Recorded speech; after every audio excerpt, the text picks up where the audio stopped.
అనుసంధానం చేయడానికి కోసం ఒక ప్రయత్నం మేము చేశాం.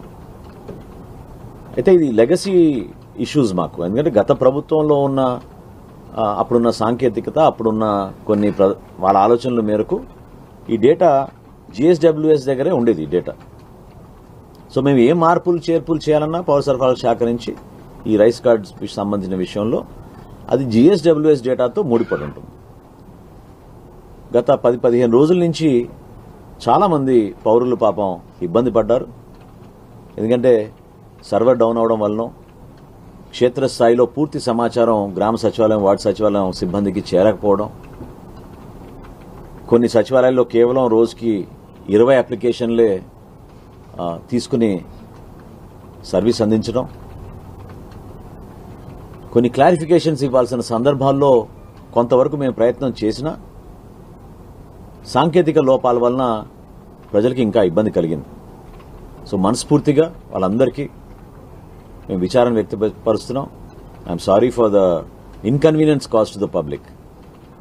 అది తప్పకుండా మేము ప్రాధాన్యత ఇచ్చుకుంటూ 2-3 రాత్రుల నుంచి మా కమిషనర్ గారు నిద్ర కూడా లేకుండా అధికారులు ఇతర డిపార్ట్మెంట్లు ఉన్న, అది GSWS కావచ్చు, IT డిపార్ట్మెంట్ అవ్వచ్చు, RTGS అవ్వచ్చు, వీళ్ళందరితో కూడా కోఆర్డినేట్ చేసి ఈ సమస్య పరిష్కారం కోసం ఆయన అహర్నిశలు కృషి చేస్తూనే ఉన్నారు. మా డిపార్ట్మెంట్ నుంచి కూడా ఎప్పటికప్పుడు మేము రెస్పాండ్ అవుతూనే ఉన్నాం.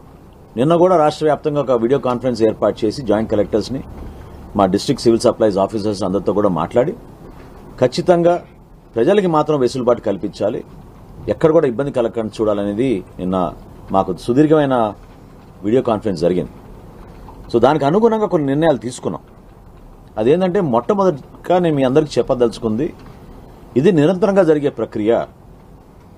దయచేసి మీరెవ్వరు కూడా తొందరపడిపోయి ఏదో పలానా తేదీకి ముగిసిపోతుందని మాత్రం మీరు అనుకోవద్దు. క్లోజింగ్ డేట్ లేదు దీనికి. మాకు ప్రభుత్వ ఆదేశాల మేరకు మాకు 21 రోజుల సమయం ఉంటుంది. ఒక అప్లికేషన్ తీసుకున్న తర్వాత 21 రోజుల్లో అప్లికేషన్ స్వీకరించిన తర్వాత తప్పకుండా మేము పరిష్కారం చేస్తాం. అర్హత ఉన్న వాళ్ళకి ఇమీడియట్గా ఇచ్చేస్తాం. అర్హత లేని వారికి ఈ కారణాల వల్ల మేము ఇవ్వలేకపోతున్నాం అని చెప్తాం. గ్రామ సచివాలయం, వార్డు సచివాలయం నుంచి వస్తారు, ఎగ్జామిన్ చేస్తారు, ఫీల్డ్ లెవెల్ విజిట్ చేస్తాం.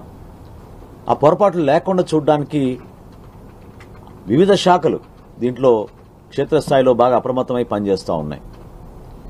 ఎక్కువగా మా దృష్టికి వచ్చింది ఏంటంటే, నేను ఇందాక మీకు వివరించినట్టు 4,24,59,128 మందికి ఉచితంగా మేము రైస్ కార్డ్స్ మేమే జారీ చేస్తాం జూన్ మాసంలో.